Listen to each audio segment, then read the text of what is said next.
or at least they think they do. But I'll let you in on a little secret. Nobody knows the real story, because nobody has ever heard my side of the story. I'm the wolf, Alexander T. Wolf. You can call me Al. No one knows just how this whole big bad wolf thing got started, but it's all wrong. Maybe it's because wolves eat cute little animals like bunnies and sheep and pigs. That's just the way they are. If cheeseburgers were cute, folks would probably think people were big and bad too. The whole big bad thing is all wrong. The real story is about a sneeze and a cup of sugar. Way back in Once Upon a Time, our friend, the wolf, was making a birthday cake for his dear old granny. He had a terrible sneezing cold. He had run out of sugar. So he walked down the street to ask his neighbor for a cup of sugar. Now this neighbor was a pig. And he wasn't too bright either. He had built his whole house out of straw. Can you believe it? Who in his right mind would build a house out of straw? So, of course, the minute the wolf knocked on the door, it fell right in, and he didn't want to just walk into somebody else's house. So he called. Little pig, are you in? No answer.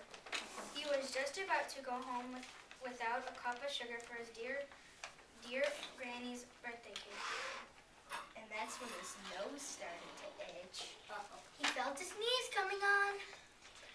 Well, he huffed, and he snuffed, and he sneezed a great sneeze. And you know what? The whole darn straw house fell down, and right in the middle of the pile of straw was the first little pig, dead as a doormat. And he had been home the whole time. It seemed like a shame to leave a perfectly good ham dinner lying there in the straw. So the wolf ate it up. Think of it as a big cheeseburger just lying there. He was feeling a little better, but he still didn't have his cup of sugar. So he went to the next neighbor's house. This neighbor was the first little pig's brother. He was a little smarter, but not much. He had built his house of sticks. He rang the bell on the stick house. Nobody answered. He called, Mr. Pig, are you in? He yelled back. Go away, wolf. You can't come in. I'm shaving off the hairs on my chinny chin chin.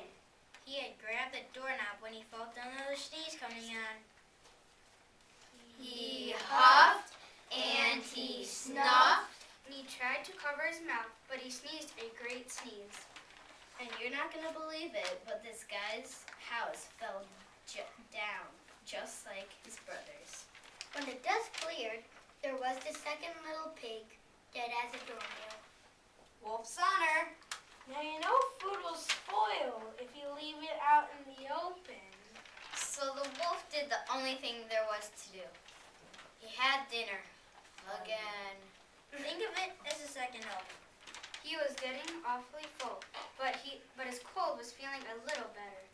And he still didn't have that cup of sugar for his dear old granny's birthday cake.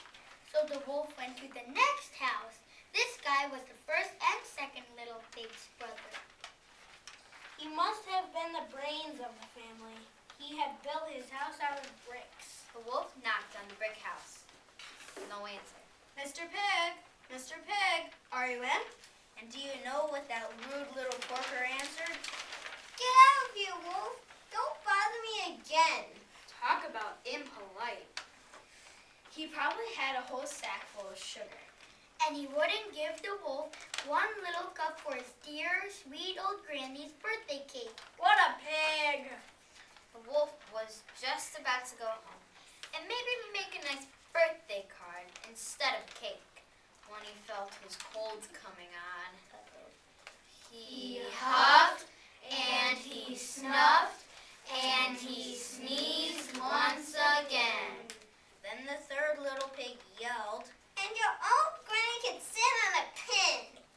The wolf was usually a pretty calm fellow, but when he heard somebody talk about his dear sweet old granny like that, he went a little crazy.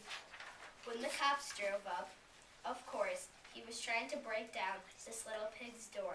And the whole time, the wolf was huffing and puffing and sneezing and making a big, real scene. The rest, as they say, is history. The news reporters found out about the 2 pigs he had for dinner. They figured a sick guy going to borrow a cup of sugar didn't sound very exciting. So they jazzed up the story with all that huff and puff and blow your house down stuff. And they made him the big bad wolf. That's it!